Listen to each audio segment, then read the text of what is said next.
Well, here's the big CNBC TV18 exclusive. Vedanta and Foxconn will invest over 1.54 lakh crore rupees to set up a semiconductor manufacturing facility in Gujarat. Anil Agarwal, chairman of Vedanta, joins us now to take us through the company's decision and explain more about the joint venture and the road ahead. Mr. Agarwal, thanks very much for joining us here on CNBC TV18. Let me start by asking you about your decision to pick Gujarat. What is it that the Gujarat government put on the table that made this so attractive for you? One is that this was a very, very important project for India. There are only 3 countries who has doing Korea, China, Taiwan, and this will be the India.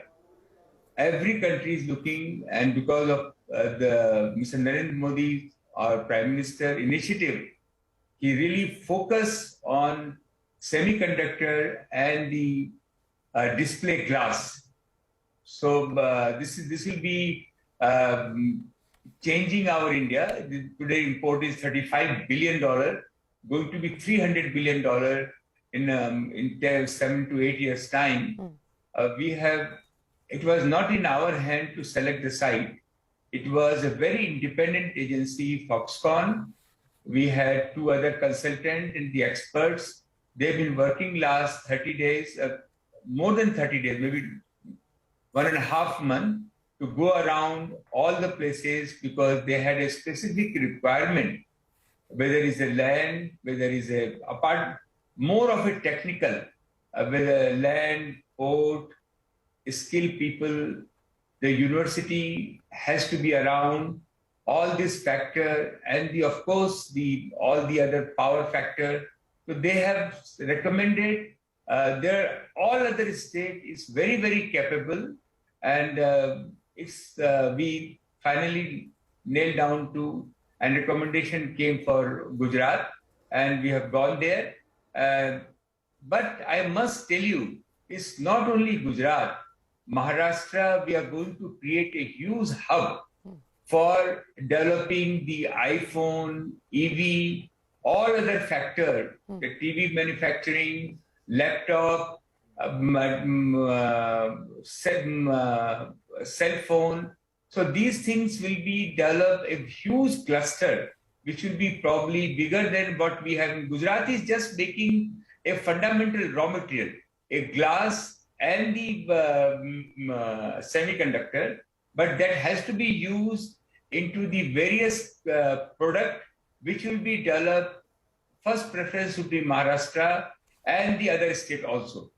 Okay, several things that you've said there, Mr. Agarwal. So let me quickly jump on to the last point that you made. You said that you are looking at manufacturing of cell phones, laptops, and of course electric vehicles as well. You believe that the first preference for that hub to come up will be in the state of Maharashtra. How soon are you anticipating to get started on that? Will that also be part of this joint venture with Foxconn, or will that be addressed separately? This will be addressed separately because this is a 2 separate thing. One is and this is not only we are going to do it. There are hundreds of other companies, because what is happening? What is the vision? Vision is today every child who is 15 years old or more, if he has a laptop, he goes to different level. Yeah. Today, laptop is available at 1 lakh rupees. Once you have a chip and the glass available, I assume that the laptop can be available at 30,000-40,000 rupees or less. It all depends, because India is a very innovative, very entrepreneurial country. That's what happened in US. A lot of people will come out with a new design, but the basic heart of the thing is glass and the semiconductor, which will be produced locally. Now you don't have to go for the branded product. You can develop whatever way you want. We don't have to make a fancy product. We can make a simple product, and that is up to all the entrepreneur who want to do it. No, so I And just want to the understand, Mr. Maharashtra- Agarwal.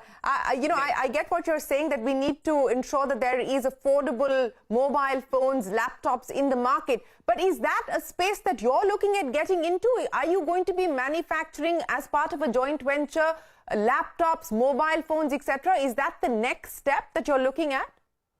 Not at all. Not at all. But we are going to create a cluster. When Maharashtra is a very important, Karnataka is very important. Maybe we can look at other states also to encourage from the 5 crore to 50 crore to 500 crore.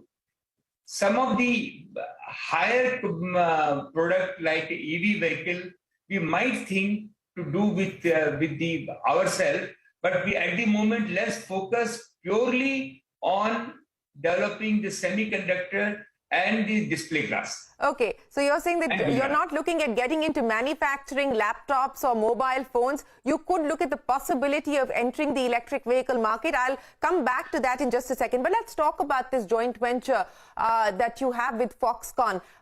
It's a 60-40 joint venture is what we're given to understand. Can you take us through the terms of agreement between Foxconn and yourself? I can't take the detail. You have to talk to my people. I can just take at my level in general that that's not going to help you anywhere. What we are talking, we are going ahead. We are very confident. Please give us a good wishes. These are the very difficult projects which we have always done. The thing this will take India at a very different level. As central government, state government, the energy level which is flowing at this point of time is very, very high. And let's go with that spirit. Right. So when do you hope to, you say that the finer details will be given out by your team, but when do you hope to get things moving on the ground? When will we move closer to starting the work on the ground now that, the decision has been made in terms of Gujarat being the location? What about any further approvals that are required both from the central government to ensure that you can get started? What are the timelines that we're looking at? All the approvals are in place and they all are doing the final thing. But parallelly, we are looking 2 years' time that we should have the product to be out in the market. Okay, so in 2 years... So that is what we are looking at. Right. And everybody is working towards that. We have location, we have nailed down Gujarat. And we are working. We believe that the groundbreaking ceremony will happen as soon as possible. So we can do that. Entire team is working. Everybody is working to have a groundbreaking ceremony. And we are going to start both projects. One is your making the semiconductor glass project, which we already producing in Taiwan, in Korea. We are going to have 100% owned by Vedanta. And that is also parallelly we are going to start. Okay, so the glass project will be 100% Vedanta, and of course the semiconductor facility will be the joint venture with Foxconn. Mr. Agarwal, how will this be funded? 54 lakh crore rupees is what you have put forward as the number. How is this going to be funded? Yeah, it will be, we have, as you know, Vedanta this year will have a $7.5–8 billion profit. We have a lot of good cash flow with us. For this project, there is not a single financial institution who does not want to fund us. We have to choose whom we take it. 40% or 38% what Foxconn has taken equity, they will bring in their money. With the reputation of ours and Foxconn, money will never be a constraint. Detail we can always work out with you. But for this kind of project, money will never be a constraint. Yeah, I would imagine that money will not be a constraint. You've given us the number that Foxconn will hold 38% in the joint venture. What I'm trying to understand is, will any funding for this joint venture come from the listed entity, from Vedanta? Yes, it will be part of Vedanta Limited. And this is the part of Vedanta Indian company, which will be one of the subsidiary, will be executing this project. So could you give us some estimate of the kind of funding that will come from the listed entity, sir, for this project to be taken forward? Yes, and the debt will come, equity will come from this, and debt we will take from the market. And what kind of debt are we talking about? How much equity, how much debt? What will the split be? I can give you the detail. But I can tell you at this point of time, let's leave it here, that our people can give you all the detail. Everything is in the press release. I'll send you the press release. The detail is there. But let's celebrate and enjoy. And India is a very sweet spot at this point of time. I never seen in my 35 years career this kind of positiveness which I can see today. In 2 days' time, there is not a single institution, single equity provider or the debt providers. They all are looking forward something like this. How this government has cracked down. This will create number of employment. Direct employment will be 100,000 people, as we have said, and it will create cluster in a various states, because the demand, like a TV, I believe the TV cost will be half of the cost. A basic TV which everybody in India can have the TV. That is the aim. And so this is the fundamental raw material which we have cracked. And if this can happen, India is a place of entrepreneur. Startup. I'm going to the universities. Our people are going to the universities, encouraging our startup, encouraging our young people to start this kind of venture where the raw material will be provided. Huge market. There is all the country which produce this, they export. India is a place where you produce and you can consume also. So I am very excited that let this happen. Lot of things will be unfold as we go forward.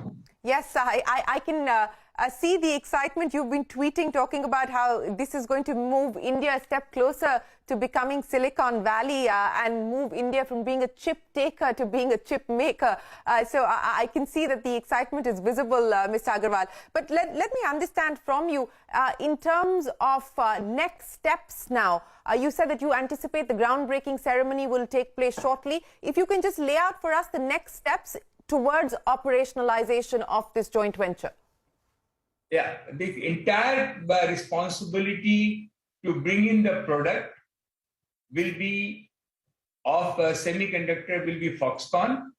We are supporting and helping to provide the land, building, our equity, debt, government approvals, bringing all the local support will be from our side. Entire responsibility to make. Chairman Wong is very, very keen to start this project as soon as possible. And that will be their responsibility. And he is very confident that we'll be able to produce first product within 2 years' time. The same glass we are already producing in Korea and in Taiwan. We are going to, by and large, with the better technology, bringing in here and duplicating to start producing display glass.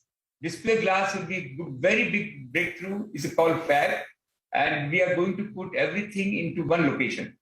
We understand that the government is now appointing bankers as far as the 8ZL residual stake sale is concerned. We've spoken about this previously as well. What are your thoughts on this process from here on? The last time we spoke, you said that anyway you can only buy up to 5%. Does that stand? Yeah, we can only buy up to 5%. We look at what pricing is coming. And government was very keen because the cash on the table. And I believe that is happening. They might do it in one tranche, they might do it in 2 tranches. So whatever they come out, ball is in their court. We are there and watching, and we fully support them, whatever decision they take. Mr. Agarwal, on the disinvestment front, BPCL, of course, is off the table. You had expressed your interest in pursuing BPCL. We don't know when that will be brought back on the disinvestment calendar. But any other contenders that you are looking at, Container Corporation, for instance, would that make any sense for a company like yours, for a group like yours? I really not put in a thought because I always like the fundamentally is government has decided that government has no business to be in a business every day to monitor the business, to fund the losses or to look after the management. They have a lot more to do. That's what I believe the government want. And the whole world is looking. If government come off with their government companies, I have a feeling that equity value can go up to 4 to 5 times what a government company has equity value today. And the government realize this, that how much value can be realized and that can be used to develop India. And as and when they decide, I always said the why to privatize also. 20% company can be privatized, 80% company can be corporatized. And I've been talking to them and they're very excited. And they want to make sure that they take the right step and the whole world run on the basis of democratic world, run on the basis of corporatization. So company, today if you see L&T, today you see ITC, today you see SDFC Bank, ICICI Bank, there is no particular owner and they run so well. So why can't all the government come out of the business, create phenomenal value, and this production can go to 3 or 4 times, and the employment can be generated 3 or 4 times, including the defense sector. You have 52 factories of defense, which is running probably 10-20% capacity, and it has a huge capacity. Why can't we corporatize it? And today the whole world, if you see, all the companies run by the Indian. So don't underestimate Indians. You were saying that a lot of confidence in the India story at this point in time. And that's what I want to ask you, Mr. Agarwal. Give me a sense of what the commodity landscape at this point in time looks like in terms of global prices. What do you believe the trajectory is likely to be given both the supply and demand situation? You're talking about the commodity price? That's right. Yeah. See, the commodity is still going to be in a short supply because there is no new mines are opening, especially India, where our 40% of our revenues goes into buying a commodity. And India has a huge potential to produce these commodities. And our public sector companies who are producing commodities, they can definitely turn around and increase the volume or the capacity 3 to 4 times if this company can also be corporatized and the professional management can come in. But as far as the price is concerned, I have seen some price has been tapered down, but it's the short term.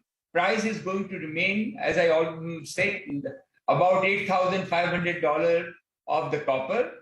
Aluminum is going to be around $2,500 to $3,000. Zinc is going to be $3,500. So gold is again around 1,700 to 2,000. So these are the prices. Oil will be hovering around between, I always said around $100, $85 to $100. So these are the price, which is very important for India to produce this commodity themselves. And that's what government is focusing on. Well, yes, as far as crude is concerned, we finally see crude prices at this point in time trending below $100 consistently for the last few days, and the hope is that that will continue. Mr. Agarwal, I just wanted to get one quick reiteration. I must tell you, yes, Vedanta is the only producer of oil in the country, and we supply to the government below $30, all in. And there are potential that 10 times more oil can be produced, and all the worldwide. There is not a single oil company today is not looking to come to India. They are waiting for the new policy to come. Today, the government has 70% levies on oil. Worldwide is at about 40%. And government is considering to reduce the levies. The moment levy is reduced, you will see the kind of people will come. Most of the company will come, including the local entrepreneur will come forward and start producing oil in this country. Yes, you've been bullish about that scenario for a long time, Mr. Agarwal. But let me just get a quick reiteration from you going back to this joint venture. You said that it will be funded by debt and equity. Foxconn will hold 38%, and the funding will come from the listed entity. Is that correct? That's what I heard you say? Yes. Okay, so the funding will come from the listed entity is what you're saying. Yes. Right. In terms of capabilities now to be able to take this project off the ground and get started, Foxconn, of course, brings in the technical know-how. But what other changes are we likely? And the equity. And the equity. Yes, and the equity. Yes, 38% is what they bring in as well, the technical know-how and the equity. Yes. But what else are we likely to see you change within the organization, to beef up capabilities and be ready to deliver on this opportunity and this big bet that you're making?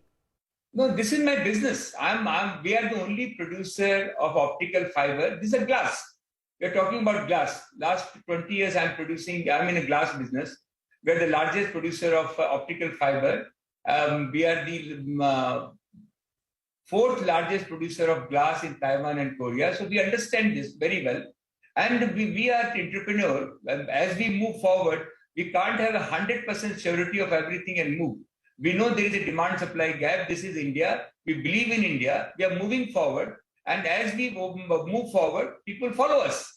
Well, you're clearly first off the block here when it comes to the semiconductor story. Foxconn and Vedanta, the joint venture, getting the go-ahead, getting the approvals. As you said, that most of the approvals are in place. You hope to operationalize the plant. In 2 years, you hope to have your first product out in the market in 2 years. And of course, the site identified is the state of Gujarat, the investment of 1.54 lakh crores. Mr. Agarwal, it's always a pleasure. Appreciate you joining us here on CNBC TV 18 to take us through your plans with the semiconductor making aspirations that you have, and of course, where things are headed from here and what the next steps will be. Appreciate your time. Thank you. Thank you very much. Really appreciate it.